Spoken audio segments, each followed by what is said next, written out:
So before we get started, we'd love to share our rap song introduction video, and we hope you enjoy.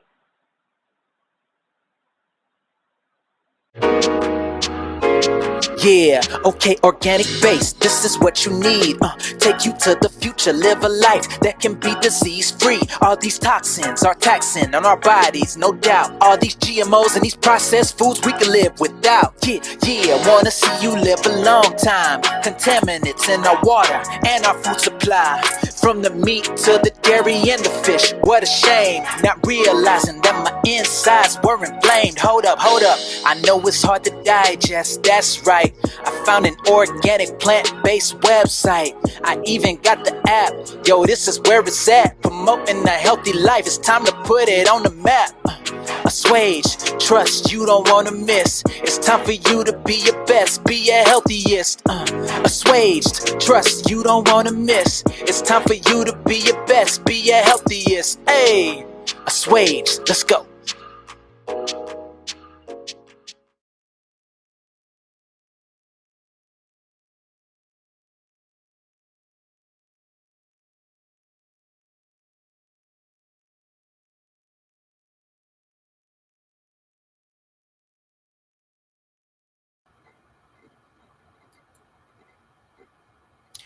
Good evening.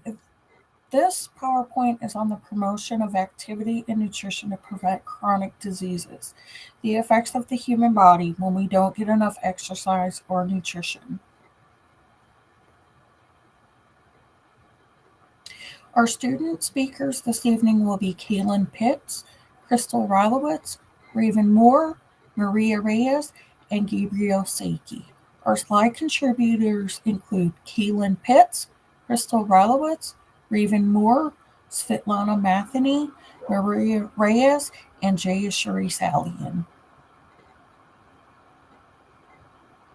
At this time, we would like to say thank you, Restream, for supporting our student team. Restream's powerful multi-platform streaming capabilities have broadened our reach, connecting us with diverse communities across various social media platforms. Our message of public health and wellness now reaches those who need it the most. Our agenda for this evening includes 1. The introduction. 2. The impact of chronic diseases. 3. Research and studies. 4. Promoting physical activity and nutrition. 5. Long-term benefits. And 6. Questions led by our student discussion.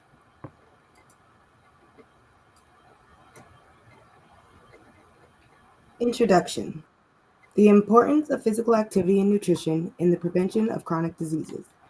Physical activity and nutrition are fundamental in preventing and managing chronic diseases such as cardiovascular diseases, type 2 diabetes, cancer, chronic respiratory diseases, and obesity, which significantly impact global health and healthcare systems.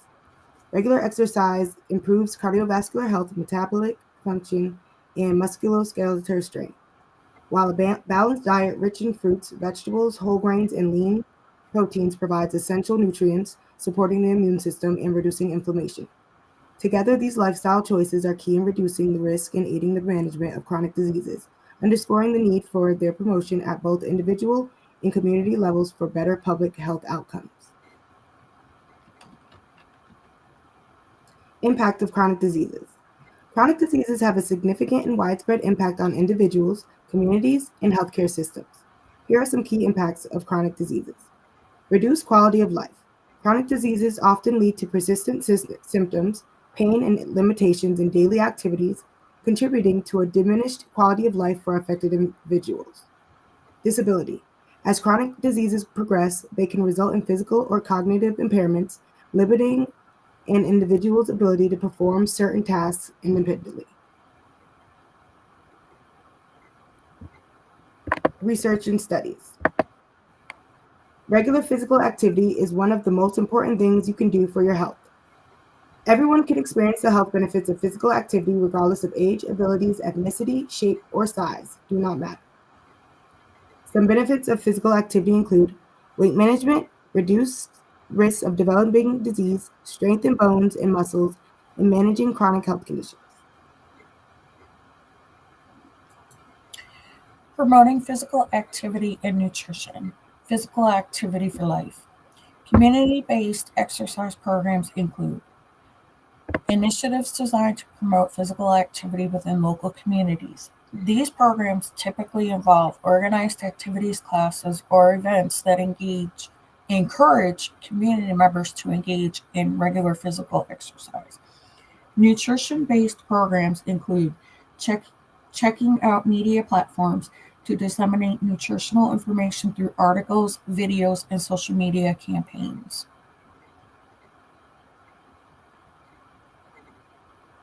Encouraging healthy nutrition. Assure universal availability of wholesome food options by forming alliances with regional suppliers and organizing reasonably priced marketplaces. Implement nutrition education programs in businesses, communities, and schools to encourage educated food choices and wholesome eating practices. Community gardens should be established to increase access to fresh, locally sourced fruits and vegetables and promote a sustainable and health conscious food environment. The community members should also support local produce projects.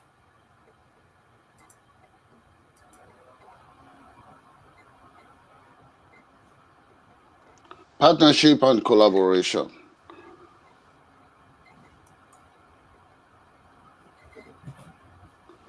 Involvement of local health organizations. Local health organizations can help by maintaining neighborhood parks and playgrounds. They can also require developers to provide sidewalks, bike lanes, and trails in new neighborhoods, provide runs, dances, and other activities and classes put on by local members. Collaboration with schools, workplace, and community centers. Schools should provide sports for children free of charge. Health places should hold events such as runathon and provide gym membership discounts for employees. Community centers put on events for fundraisers such as breast cancer awareness, run that gets community members together for physical activity.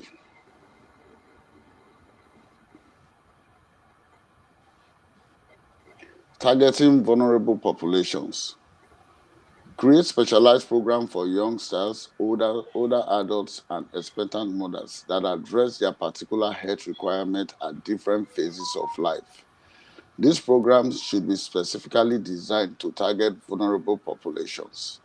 Reduce socioeconomic gaps by implementing specific interventions such as inexpensive, accessible, and subsidized healthcare and food, so everyone has fair access to healthy outcomes.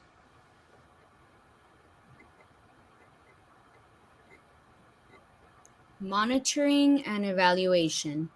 Regular assessments of program effectiveness to ensure programs are working. An assessment of program effectiveness is done every 4 months. This is done through data collection on most prevalent issues due to lack of exercise. Hence, obesity is correlated to high blood pressure. Before and after 4 months of exercise, blood pressure was measured. Data collection on community health indicators. Data can be collected from community members through surveys, interview, and observations to determine if any new implementations have increased physical exercise and reduced medical conditions due to lack of exercise, such as high blood pressure.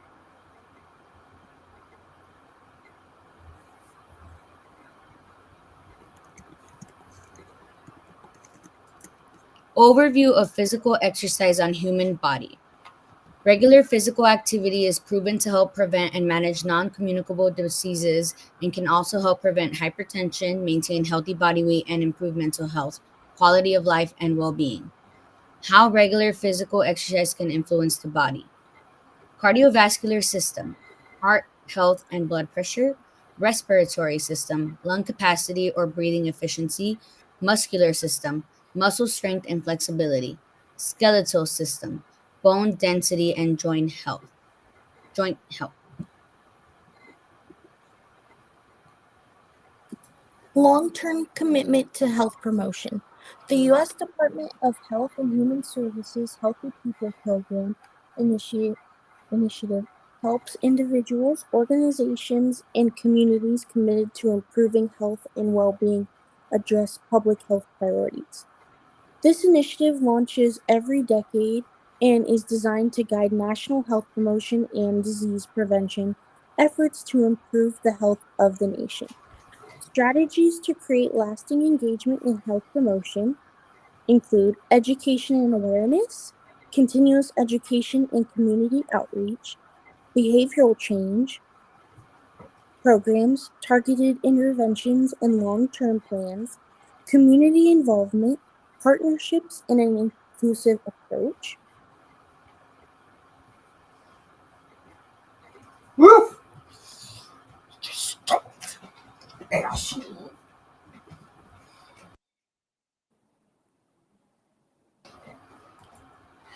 Conclusion. Implementing community-based exercise programs will be beneficial for population health and improve longevity in individuals. Physical exercise and proper nutrition is necessary to help reduce heart disease, obesity, high blood pressure, high cholesterol, and diabetes. Physical activity and good nutrition is necessary for all stages of life.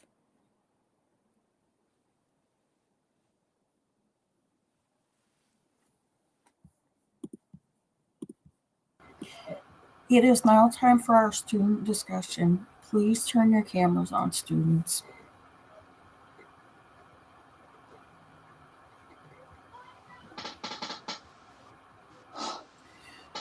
Question 1. How does physical activity impact mental health? Exercise can improve your sense of control, coping ability, and self-esteem. Department of Health and Human Services 2015. Other ways physical activity can impact mental health include the release of endorphins, stress reduction, improved sleep quality, depression management, and social interaction. We welcome you, students, to give your thoughts. I can start off. I know physical activity definitely helps as a coping mechanism for a lot of people. It's something that when people might feel stressed, they might go for a jog or things like that or work out. So it can definitely help your mental health to take your mind off of things. Some people like to go to the workout at the gym. So I always encourage my athletes, if they're feeling a little anxious or stressed, go take a walk, listen to some music, something active.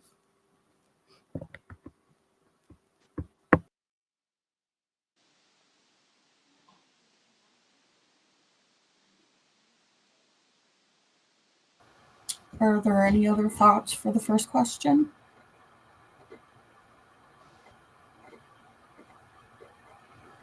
I think Kaylin has said it all. Physical activities is actually is essential in improving one's mental health, and in terms of stress, these are the best way. Actually, one of the best way to actually overcome stress is actually through physical activities, and just um, like I always do. Most times, if I'm stressed, I play soccer with my little son. Or sometimes, if I have an issue or something like that, maybe I do a run or a jog within my immediate community. So I think it goes a long way in actually helping to actually overcome stress. Not long term, but short term.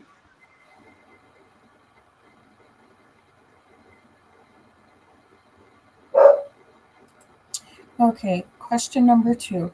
What are the outcomes of long-term commitment to physical activity? Regular physical activity is proven to help prevent and manage non-communicable diseases. World Health Organization 2022. Physical activity can also help prevent hypertension, maintain healthy body weight, and improve the quality of life.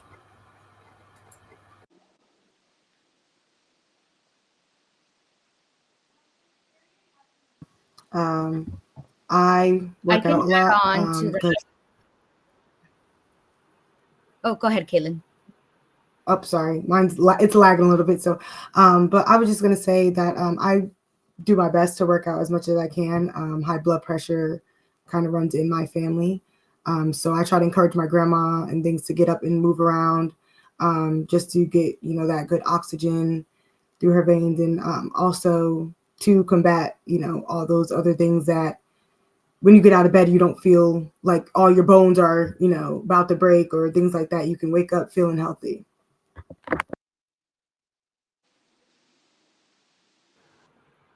I agree with Kaylnn. I think even if you're not fully physically working out at a gym or anything like that, there's other steps you can take, like going for walks. I personally like doing that more. I'd like to, because then I can take out my doggies, and I have a couple dogs that are very high energy. So I take them out for walks, and it helps both of us. And it kind of connects with the first question, where it also gets my mind off of things. So it's like a little break. And it feels good after. You feel rewarded. Your body is like rested, and you can do something else where it's more de-stressful after too. Yeah, and another option, another aspect is that physical activity has a critical role, a significant role to play when it comes to non-communicable disease. In that, it, for instance, for even people that are already having diabetes, it helps them actually when they do a walk or they engage in exercise, because their body is not able to actually store some of these sugars in their body, in their system, or in their blood. What happens is that during exercise, the muscles are able to take, they do not have any regulatory mechanism. The muscles are able to absorb some of these sugars from their bloodstream. And in the process, it reduces their sugar level.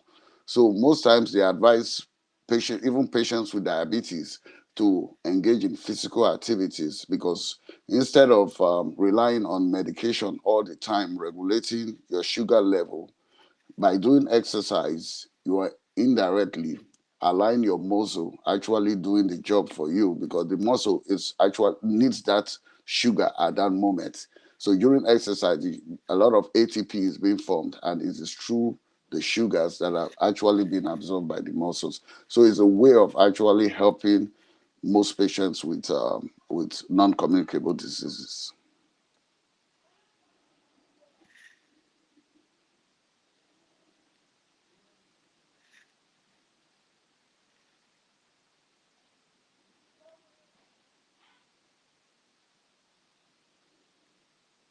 Essential for maintaining health. So you might have to reread it. You were muted. Yeah. Why is hydration important for our bodies? Hydration is essential for maintaining health and supporting vital bodily functions, as water comprises about 60% of the human body. It regulates temperature, lubricates joints, aids in digestion and nutrient absorption, and facilitates waste removal.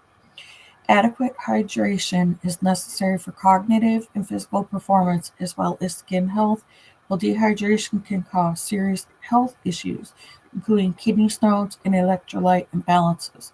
Thus, ensuring proper hydration is fundamental for life and the efficient operation of bodily processes.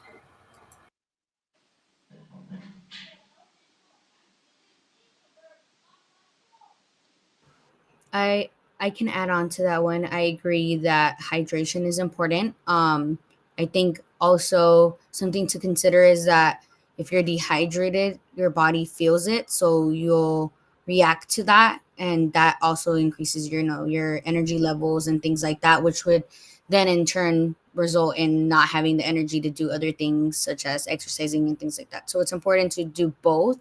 If you're gonna exercise, make sure you're hydrated, and just in general be hydrating as much as you can throughout the day. I would agree with Maria on that. And if you're not the biggest water drinker, because some people aren't, find creative ways like adding fruit in your water, or some of the like Gatorade packages, or try to drink a little bit more Gatorade. things like that. Because I know not everybody likes to drink water, but also find creative ways because you do need that water in your body, especially when you're sweating. You need to go ahead and put that water back into your body. So it's definitely important to get proper hydration, especially exercising. For me, I agree. Hydration is actually needed for what is referred to as homeostasis, the balancing of the internal body environment. But in a situation, if you have two spaces, you have the intracellular space and the extracellular space. If you are not if the extracellular space, the intracellular space has to do with the cells of the body, the extracellular is within the blood. If the extracellular space is actually devoid of fluid, that or maybe is severely hydrated, um, severely dehydrated, what happens is that the concentration in the extracellular space becomes higher. If the concentration becomes higher, there's a pull from a region of lower concentration to a region of higher concentration, and therefore the cells itself now becomes will bear some of the bunch of the problems, because they will now lose fluid and shrink, which causes cell death in itself. So hydration is actually really, really essential in no matter what. But too much of it can also be bad, because sometimes you can be highly hydrated, and the fluid in the outer space, which is the extracellular, becomes too that will now pull more fluid into the cells. If it pulls the fluid into the cells becomes too enlarged, bulky, and can even burst. So that is why it's always good. Hydration maintains the homeostasis of the system,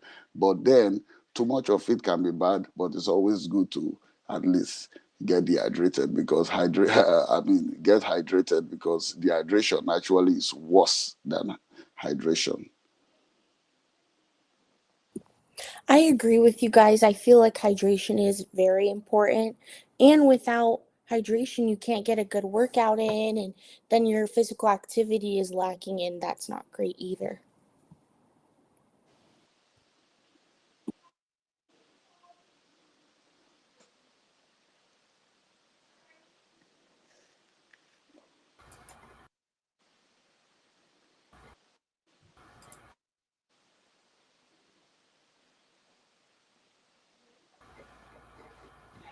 Question number 4. Why is eating fruits and vegetables regularly a good thing? Regular consumption of fruits and vegetables is crucial for health and disease prevention due to their high content of vitamins, minerals, fiber, and antioxidants. Dietary fiber from these foods promotes gut health, aids in weight management, and improves cholesterol levels. Diverse fruits and vegetables offer comprehensive nutritional benefits, enhancing overall health and longevity.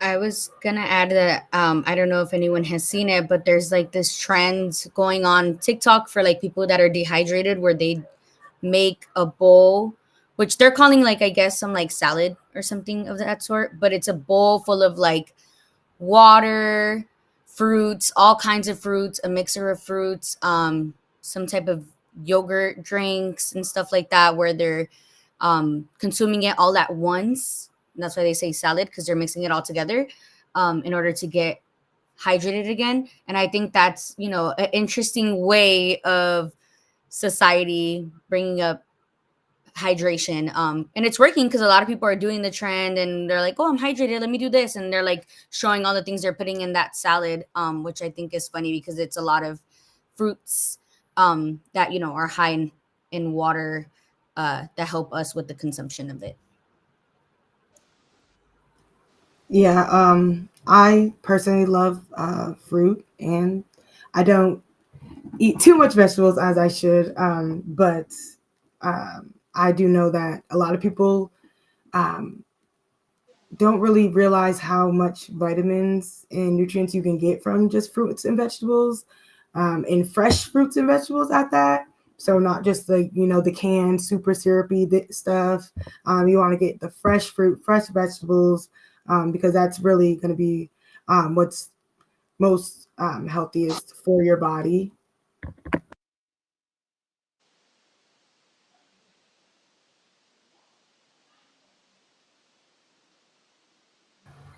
Um, it is really super important to eat, fresh vegetables like Kaylnn was pointing out, because your canned fruits and vegetables contain a lot of salt, which will drive up not only your high blood pressure, but high cholesterol. And processed foods just are no good. Processed foods, they can run through you quickly. I know other people that they constipate. So it really is important to try to eat as much stuff that is fresh and eat, whole wheat bread rather than white bread. Especially to get all the vitamins, because as you're exercising and sweating, you're losing those vitamins. Hence why it is important to stay hydrated.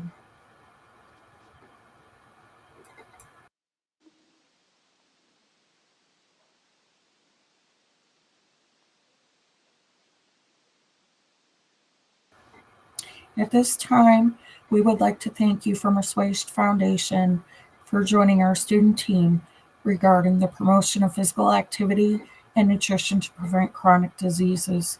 Thank you, and we hope you have a great evening.